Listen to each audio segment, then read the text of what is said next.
All right, so today we got kind of a cool video. What we're gonna do is we're gonna bring in some of our team members and ask them what they like about 55 plus communities and what they don't like about 55 plus communities. Yep, and I think you'll see a unique an opinion, and we were not rehearsed or anything, kind of popped the question on them and got their answers. We got some cool answers. The perspective is pretty interesting, especially, you know, all of them are experts in 55 plus communities, and they do, you know, real estate in 55 plus communities, and then a few of them are residents of 55 plus communities too. So they have that double perspective. They get to sell in communities and live in them. So yeah, it's funny though, even when you ask for the cons, everybody's like going, well, yeah. It took a minute.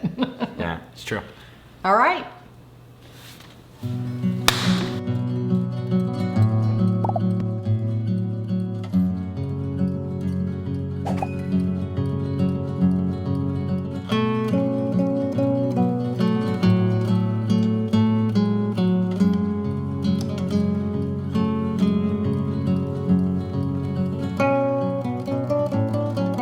I can sort of tailgate on that too. I was sick for quite a while, so being single and living in the community that I do live in now, people were like bringing me food and putting it on my porch and driving me to the hospital and to the doctors, and it was just a good sense of family and people helping and people genuinely caring about you. That I've never found that in any other place that we lived. I did on some military bases because you're kind of the same way, but in the active adult communities, everybody's sort of looking out for one another and helping.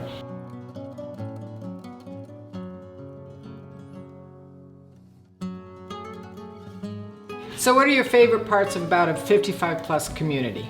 I think it's just easy social living if you want it to be. It's pretty much carefree, and I just really enjoy the social part of it. My husband, not so much, but there's plenty of things to keep him busy on his own, individually or otherwise. I think that's a great point, and sometimes it's nice to have something for everybody, and it doesn't matter if you don't want to participate. Exactly. If your spouse is happy or your partner's happy and what they're doing, then everybody's happy. That's true. So what do you think the con is for living in a 55 plus? For me, I think the thing is, we're all seniors and I miss the noise of children and seeing kids coming and going if you're in the community and you're not out and about. So if anybody's walking a grandchild or somebody's visiting, I mean, people stop on the road and what's your baby's name? You know, that kind of thing. Well, it's delightful, and it does keep a lot of the noise and confusion of teens and whatnot out. But in general, it just makes me miss little children and their noises. Gotcha. What are your favorite parts about 55 plus communities? I would say that there's always something to do. Everyone's super welcoming. You get a great mix of people coming from all areas. I have to say, if you haven't done it, the golf cart to the clubhouse, the golf cart to the restaurant, the golf cart to your friend's house is super fun. And I know when my mom moved here, she was like, oh, I don't need a golf cart. I'm just gonna take my car to the pool. Right. No, something about getting in a golf cart and just zipping around and waving to your friends or stopping and having a chat and, you know, going about your day. It's just fun. Yeah. What's your favorite part about 55 plus communities? The social connectivity and relationships, for sure. So I see so many people find their best friends for life, enjoy things together, travel together, go out to dinner. Just that social connectivity is a beautiful thing. All right, what are your least favorite parts? Least favorite parts would be, I would probably say sometimes working with the HOA. It can be tough sometimes. You have to put through approvals for different things. Different committees have to approve things. That would probably be the hardest thing. It's just the HOA And part. if you have 5 Great Danes, it might be a problem. It could be a problem. Yeah.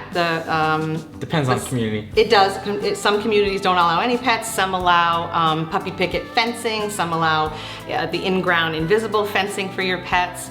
So yeah, that's tough. Some communities don't have a palette and you can paint your house any color you want, and maybe that wouldn't be appealing to some people. And then others feel restricted that they have to use the palette. So yeah, there's Well, and certain that, I was rules. about to say, that can be a benefit because you don't want your neighbor's house to be neon pink. That's it. Yeah. Exactly. So they can kind of stink, but at the same time, they keep community standards. So knowing your HOA is probably very important. Yes. Yeah, nice. All right, so what are some things you guys don't like about 55 plus communities?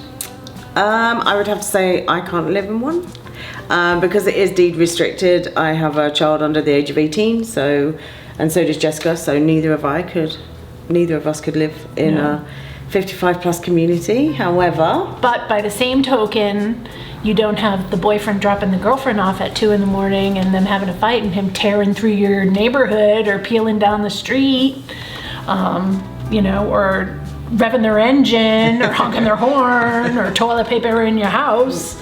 Come on, I'm young. I don't live that way. Oh, Jay. not all the time.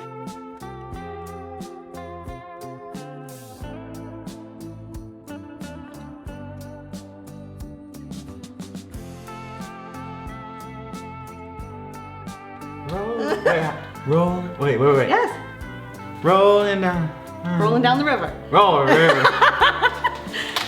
Rolling. Rolling. Should we do Rolling it down real the quick? river. Oh, no, I'm not singing next to that. Okay. That was, you're gonna make me sound so bad. Okay. Okay, so what are your favorite parts about 55 plus communities? Favorite parts. My favorite would be the clubs and activities. Okay. Having all of that on campus. Love that there's a restaurant in my community. Where there's golf, there's usually a restaurant. Just last night, we got together. There was 6 of us, 3 couples, all had dinner last night. So, you know, being able to just stay right on campus and go down to the tavern or into the restaurant, that's pretty cool. Yeah, I would imagine that having a restaurant ends up being a huge like social hub. It is, Yeah. exactly. So Patty, if you had a con for 55 plus, Well, I can't think of a whole lot, but I can tell you what's happening right now that's been a con, because I have clients coming from very large homes and they want to downsize, and downsizing to them is like 4,000 square feet or, you know, over 500 square feet, and they want the 4 3s and 3 car or 3 car plus tandem, and we just don't have it. Start building bigger places. yes, it is interesting. They have Yeah. gotten down to smaller spaces. Yeah. I would say one con I think would be that some communities don't allow you to have fencing if you have pets. Oh, that's true. That's Yeah. true. So That's finding important to some people. it is. So yep, that's a good one. In some communities, there may be some limitations to what your guests can do as well. That could be in terms of how long can your grandchildren stay. So some of the communities are set up, they can stay so long, the kids don't want to stay that long, the grandparents don't want them that long either. There may be some limitations on hours in which they can use the amenities and such, because they want to make sure that the homeowners have time to enjoy the amenities as well. But other than those two, that's the 2 unique ones that kind of stick out to me. Very nice. Nailed. All right, thanks for watching. I hope you guys got some interesting perspective on, you know, what pros and cons of 55 plus communities are. If you're getting to the point in your search and you want to get connected with an agent that can help you out, visit the website www.explore55plus.com. We have a team of agents that specialize in these communities all over the place, and we'll get you connected with the right person. Yes. There's more to explore. There's more to explore.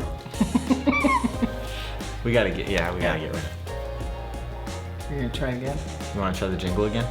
Really belt it though this time. No, because I'm gonna belt it and you're gonna not say anything, and then Ready? I'm gonna look like No, that. come on. All right. 1, 2, 3. There's more. I knew it. we need Tanya in here to belt this out. Oh my gosh! We should get Tanya to do the jingle for us. We should. Legitimately. Yeah. Well, somebody's got to write it. Jeff writes music. It's a jingle. There's more to explore. That's pretty good. Sounds good in here, doesn't it? There's more